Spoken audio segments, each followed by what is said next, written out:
Hello, my name's Laura, I'm 22, and when I was 18 years old I decided to make the decision to try and end my life, and I stepped out in front of a lorry. At the time I'd also attempted to take my life before. I took an overdose of 86 tablets 2 weeks before my attempt in front of a lorry. I knew what I wanted to do. I'd planned it, and I knew that I wanted to do something quite catastrophic to end my life. I was struggling massively with my sexuality. I was struggling massively with the idea of a future, the idea of any sort of future. I felt that I didn't deserve a future and that I didn't want one. And I made the decision to get into my car and drive as far away as I could. Get out and stand in a lay-by and wait for a lorry to come past. And I stepped out in front of it. Amazingly, I don't know how, but amazingly I survived and lived to tell the tale, which is another horrendous hurdle to get over, because when you don't want to be alive and you've tried your very hardest to end your life and you wake up knowing that it's not worked, it's a very difficult concept to get your head around.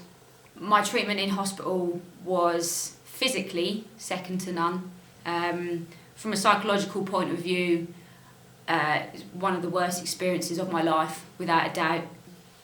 The professionals that came to see me showed no compassion for anything that I'd gone through. They showed no empathy for anything that I'd done. They were incredibly critical of the decision that I had made. They were critical of me. They were critical of the reasons that I'd done what I'd done.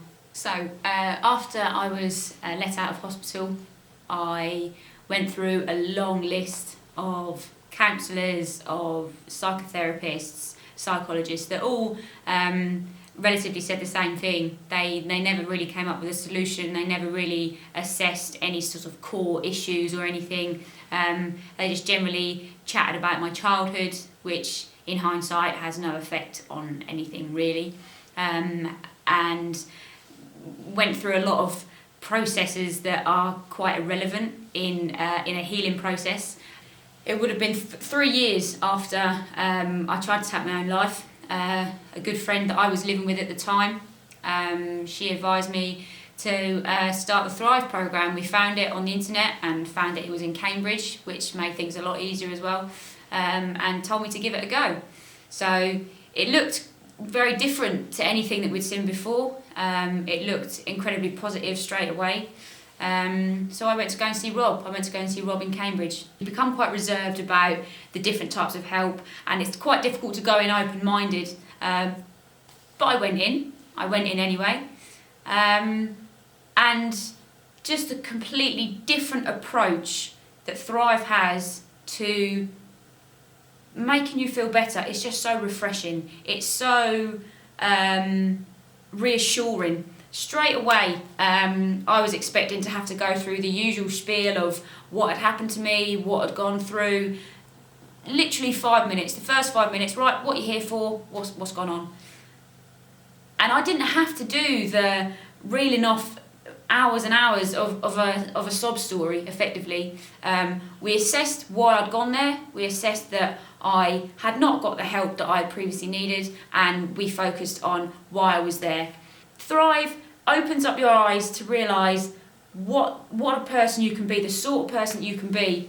You have so many tools and resources that are brought to you through Thrive that you use to create a better life, and it's you that does it. And I can quite happily say that Thrive has changed my life, but essentially it's you that does that. Thrive is the program that sees you through and it guides you through, and you individually are the person that changes your life.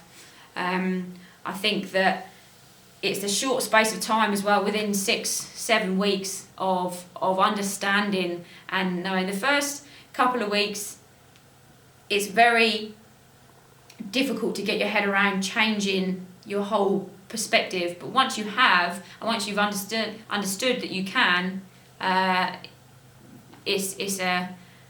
the world's your oyster.